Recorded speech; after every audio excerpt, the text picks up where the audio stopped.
Hey guys, मैं हूं आपके साथ सचिन मेवाड़ और हम पढ़ रहे हैं वर्ड हिस्ट्री। और वर्ड हिस्ट्री में आज का हमारा जो लेक्चर होगा, आज का जो हमारा टॉपिक होगा वो होगा पुनर्जागरण काल के बारे में। पुनर्जागरण काल के बारे में आपने बहुत बार अखबार, न्यूज़, टेलीविज़न, बहुत सारे सोशल मीडिया प्लेटफॉर्म से इसके बारे में कुछ ना कुछ जरूर पढ़ रखा होगा। लेकिन आज हम इसके बारे में विस्तृत चर्चा करेंगे कि आखिर पुनर्जागरण काल था क्या, इसके प्रमुख कारण क्या थे, इसके पीछे प्रमुख इतिहासकारों का, विद्वानों का क्या मत रहा है। तो आप बड़े आराम से, बड़े ध्यान से इस लेक्चर को समझिएगा, काफ़ी ज़्यादा महत्वपूर्ण लेक्चर है। तो चलिए स्टार्ट करते हैं और समझते हैं पुनर्जागरण को। देखिए, पुनर्जागरण ये शब्द है जो पुनर्जागरण, ठीक है। ये जो शब्द है पुनर्जागरण, इस पुनर्जागरण शब्द का अर्थ जो होता है वो होता है फिर से जागना। इस पुनर्जागरण जो शब्द है, इस शब्द का जो अर्थ होता है वो क्या होता है? फिर से जागना,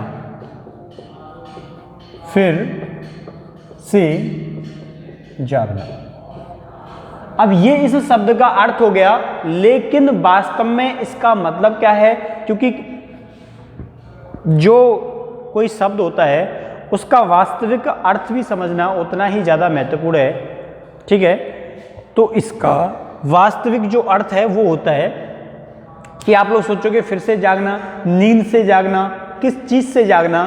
तो आप लोग जो हैं अपने जो सांस्कृतिक, आपके जो धार्मिक, आपकी जो शिक्षा है, आपकी जो एजुकेशन है, आपके जो मूल्य हैं, अपने जो अधिकार हैं, जो वास्तविकता है, उसके लिए इंसान को जागना चाहिए। इस शब्द का मतलब ये है, ठीक है। तो पुनर्जागरण शब्द जो है, इसका जो अर्थ है वो क्या है? फिर से जागना। अब इसका कालक्रम जो है, यानी कि 14वीं से लेके और 16वीं शताब्दी के समानांतर यूरोप के राष्ट्रों में सांस्कृतिक चेतना के लिए क्या किए गए? प्रयास किए गए, सामाजिक आंदोलन किए गए। यूरोप में 16वीं शताब्दी से, यूरोप में 16वीं शताब्दी से 14वीं से 16वीं शताब्दी,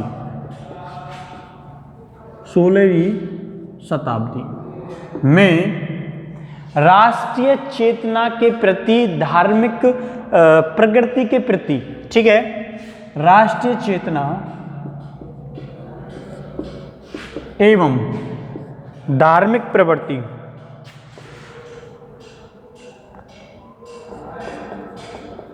धार्मिक प्रगति, ठीक है, धार्मिक प्रगति और राष्ट्रीय चेतना, तो इनके प्रति क्या हुए?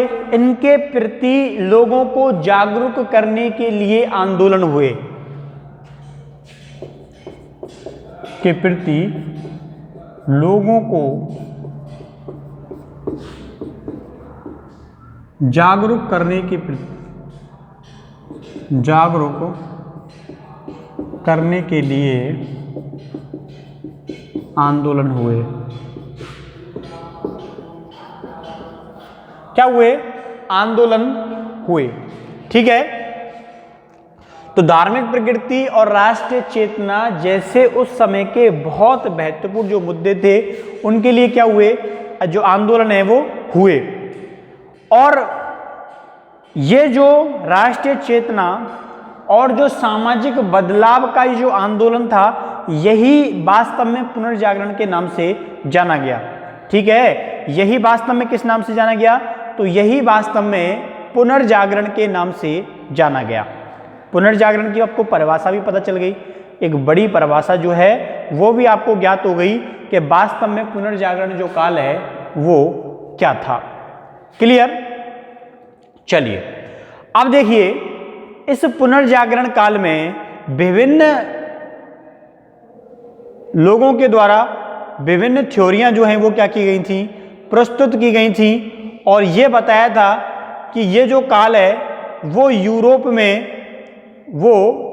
में आधुनिकीकरण का क्या करता है? संचार करता है। आधुनिकीकरण का क्या करता है? संचार करता है। अब देखिए,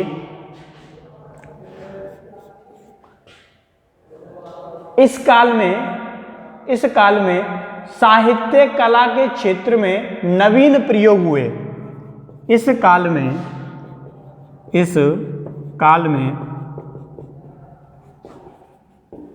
साहित्य कला के क्षेत्र में नवीन प्रयोग हुए। ठीक है, साहित्य कला के क्षेत्र में क्या हुए? नवीन प्रयोग हुए थे, नए अनुसंधान हुए, ज्ञान प्राप्ति के नए नए साधन जो हैं वो निकाले गए। ज्ञान प्राप्ति के लोग कैसे जो है नॉलेज अर्न कर सकते हैं, इसके नए नए जो साधन है वो निकाले गए। मानवतावाद पर जोर दिया गया धर्मवाद के स्थान पर। ज्ञान प्राप्ति के नवीन साधनों की खोज की गई। नवीन साधनों की खोज की गई। नवीन साधनों की क्या की गई? खोज की गई। धर्मवाद के स्थान पर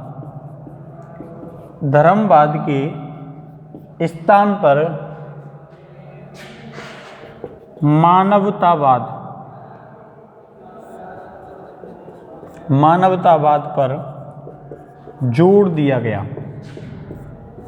किस पर जोर दिया गया? तो मानवतावाद पर क्या दिया गया? जोर दिया गया। अब जब इस काल में मानवतावाद पर जोर दिया गया तो पश्चिम के जो राष्ट्र हैं वो उस प्राचीन विचारों को त्याग कर नवीन विचारों में प्रवेश कर जाते हैं, नवीन भविष्य में प्रवेश कर जाते हैं। और यहाँ पर आधुनिक जो युग है उसकी क्या होती है? शुरुआत होती है। जो आधुनिक युग है उसकी क्या होती है? शुरुआत होती है। तो ये आप मान सकते हैं कि पुनर्जागरण काल से ही यूरोप में आधुनिकीकरण की क्या हुई? शुरुआत हुई। ठीक है,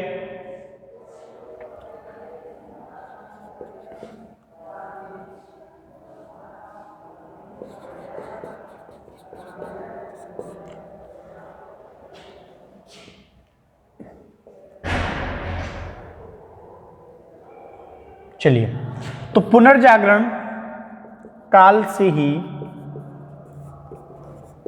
यूरोप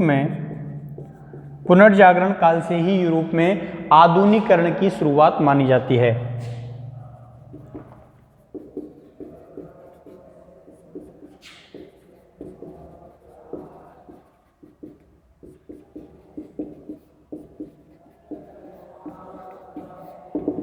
आधुनिकीकरण की शुरुआत मानी जाती है। ठीक है, तो पुनर्जागरण काल से ही यूरोप में आधुनिकीकरण की क्या मानी जाती है? शुरुआत मानी जाती है।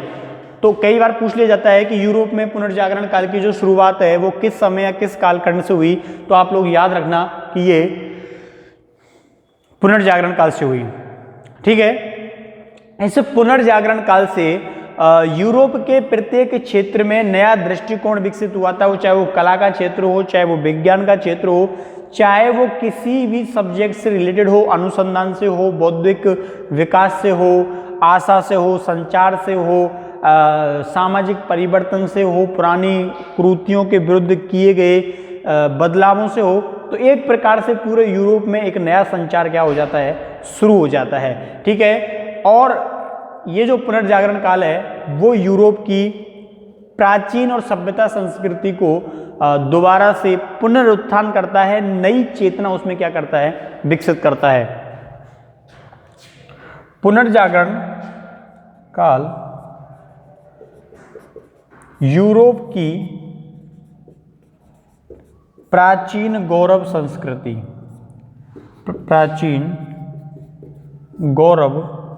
तो यूरोप की प्राचीन गौरव संस्कृति को पुनः समृद्ध करता है।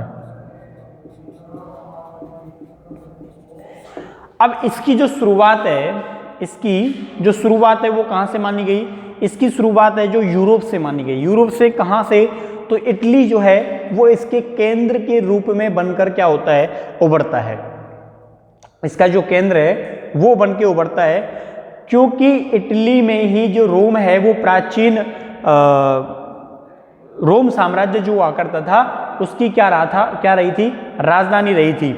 इसीलिए ज़्यादातर जो विद्वान लोग हैं उन्होंने उसको अपना क्या बना लिया, केंद्र बना लिया। ठीक है, तो आप लोग जल्दी से इसको उतारिए, उस स्क्रीनशॉट लेना चाहो तो ले सकते हो।